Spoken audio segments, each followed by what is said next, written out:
Is you're going to lay down or get comfy sitting up, whatever you prefer. So get a blanket, get a pillow, whatever is going to make you the most comfortable. And I want you to take a deep breath in and just sigh it out. And take another deep breath in and sigh it out. And one more deep breath in.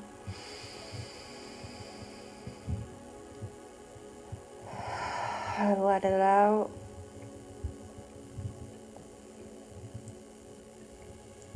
And I want you to open your eyes and look up at your eyebrows, like you're looking into your eyebrows. And take one deep breath in again and let it out. Keeping your eyebrows up. Continue to keep them up. Your eyes may be flickering. I want you to take another deep breath in and then let it out. And last time, with your eyes up into your eyebrows, take a deep breath in and let it out. And now you can close your eyes and drop your head down slightly. And I want you to imagine that you're at the top of a staircase. It doesn't matter where, but just picturing that staircase in front of you. And you're going to take step 10 and then step 9 and see your feet and feel your feet while you take each step. Now take step 8 and take step 7, drifting deeper and deeper into a state of relaxation. As you take step 6 and 5, you see your feet in front of you, treading those steps, and you go deeper and drift deeper. Now take step 4 and 3 and sink deeper into the spot that you're in right now. And as you take these last 2 steps, step 1 and 2, you find yourself at the bottom of the staircase, completely relaxed, sinking deeper into a state of hypnosis. And just let everything go. I want you to see there's a door in front of you. It's whatever color. What is it? Blue, white, black. And notice the doorknob. Is it fancy? Is it round? Is it a handle? I want you to open that door and go in that room. And inside that room, I want you to see yourself. We're gonna time hop. So at 80 years old, you see yourself. And if you can't vividly see yourself, it's okay. Just imagine or feel into it, the feelings. And you're surrounded by your family and friends that you've made over the years. Maybe your grandkids, your spouse, your children. And you're sitting in the most comfiest chair you could ever imagine. Maybe it's a rocking chair. Maybe it's a recliner or a patio chair outside. And everyone's around you. And you need help because it's harder for you now to get around to do the things you need to do.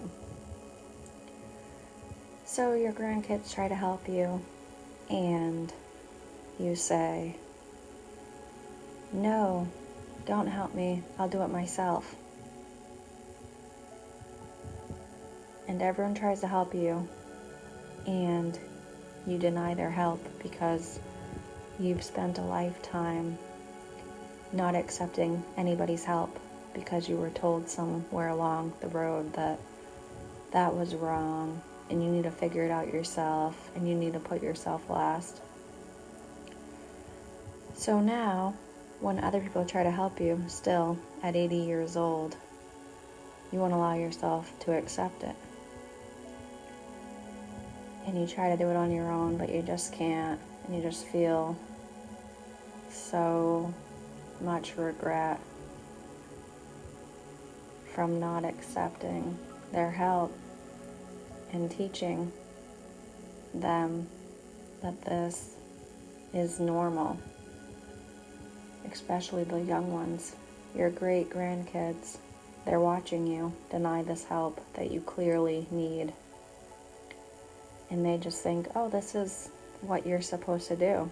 I can't allow anybody to help me.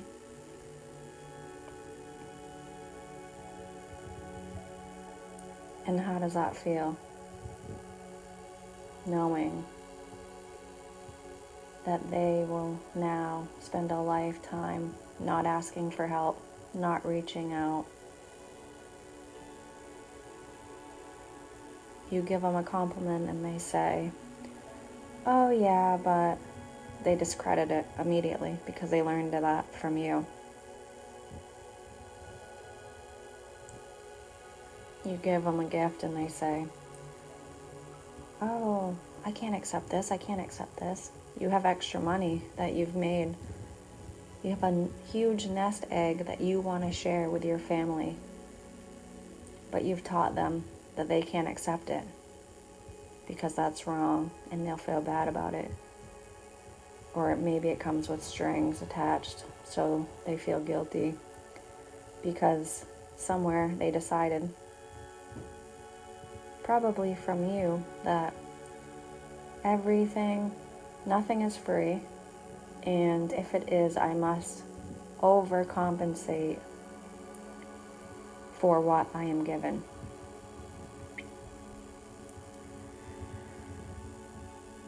So what feelings does that bring up for you as the 80-year-old human sitting in your chair, wishing you could accept your family's help because it would help you a lot and take so much time off of the things that you need to get done because they're younger, their body is just faster. They can get these things done for you, but you won't allow it. You never allowed it.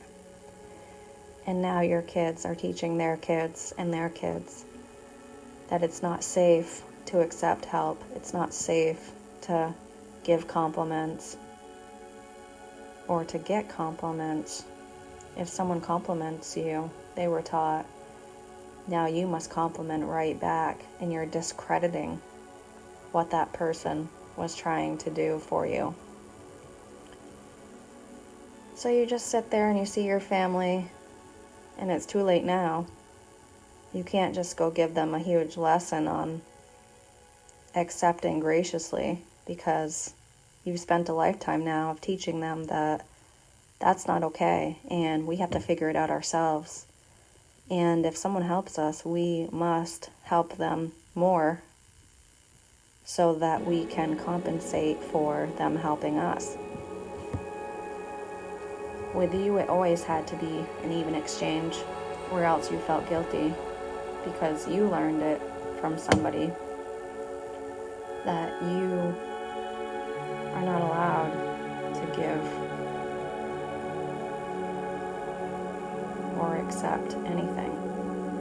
And when you do end up giving, it becomes an extreme where you're the one over-giving more than what's normal, or you will not allow someone to give to you who is maybe they're in a better position than you, or maybe they just find joy in giving to people.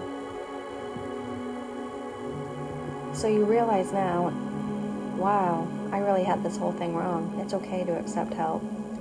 It's okay to let people feel the joy of giving to you, because after all, that's so exciting and fun when you have the resources, and not even talking only money, but when you have the capacity, you're in a good spot and you want to give to people, and that person can't accept it because they're not feeling good about themselves, or they would thought that was wrong, or that's unsafe, because maybe at a point it was unsafe. But now you're looking at your family and they just want to help you, but they know, because you've taught them, that we don't accept help from anybody, including family. And if we do, we must bend over backwards for that person so we can just show them how appreciative we are. But if we were really appreciative, we would accept it graciously, and that be that. It's not everything needs to be tit for tat. So you're finally waking up there and you realize, hey everyone, I had it wrong, but they're not listening to you. They say, oh, we know, we can't accept help. We want to give to you, but you can't give to us.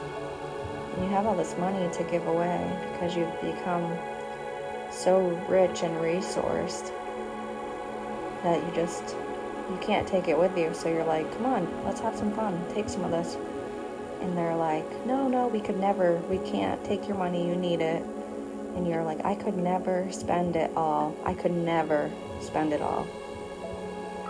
And then you're slowly teaching them, okay, maybe I can accept this. So you sit them all down and you say, I was wrong this whole time, I was wrong. I have the resources, I want you to have it, because it makes me feel good, and I don't need anything else from you. And they all step back shocked. And even the little ones, they stop playing and doing what they're doing.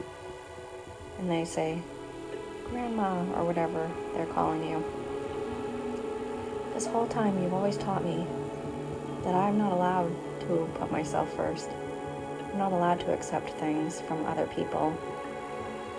And if I do, I need to pay it back and feel guilty about it. What's changed? And you say, you know that feeling that you get when you give to somebody and maybe they don't give back to you? Like you just openly give to somebody without any agenda, and it feels really good. And it makes you feel on top of the world. Like, yeah, I just helped that person out.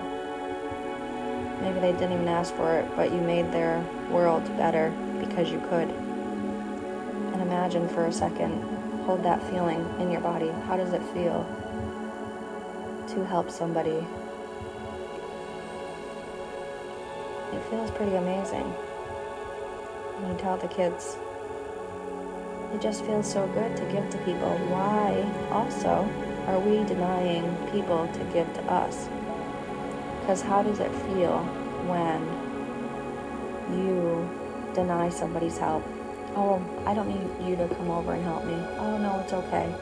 When they blatantly ask you or tell you, oh, I'm going to come over and help you, or, oh, here's $20, I know you need it, or, oh, wow, I love your dress, and you shut it down immediately and say, oh, no, this old thing, oh, I got this dress for $5, it's nothing. Oh, you like my new hair? Oh, it's nothing.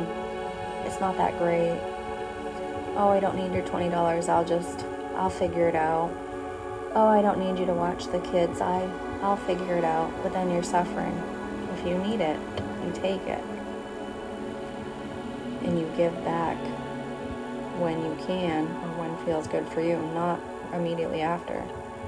So why would we deny other people to give to us? Why would we deny them the pleasure of giving to us? How would it feel, you ask the children, if you really want to help me and I shut you down and I say, absolutely not? It doesn't feel very good. You were trying to do a good thing and you get shut down. That's how the person on the other side feels when you decide you're not good enough to receive the thing that they really want to give to you. So everyone's around you. They're listening. They love this conversation. They're thinking, more please, give us more. We need to know. We need to learn this lesson so we can break the pattern. And you say, I wish I would have learned this lesson when I was younger, because life would have been a lot more fun. I would have been able to receive more from people and not make it mean anything bad about me. People just love to give. And I can accept now, and I want you all to know that it's okay to accept with no strings attached. It's okay to not return the compliment right away.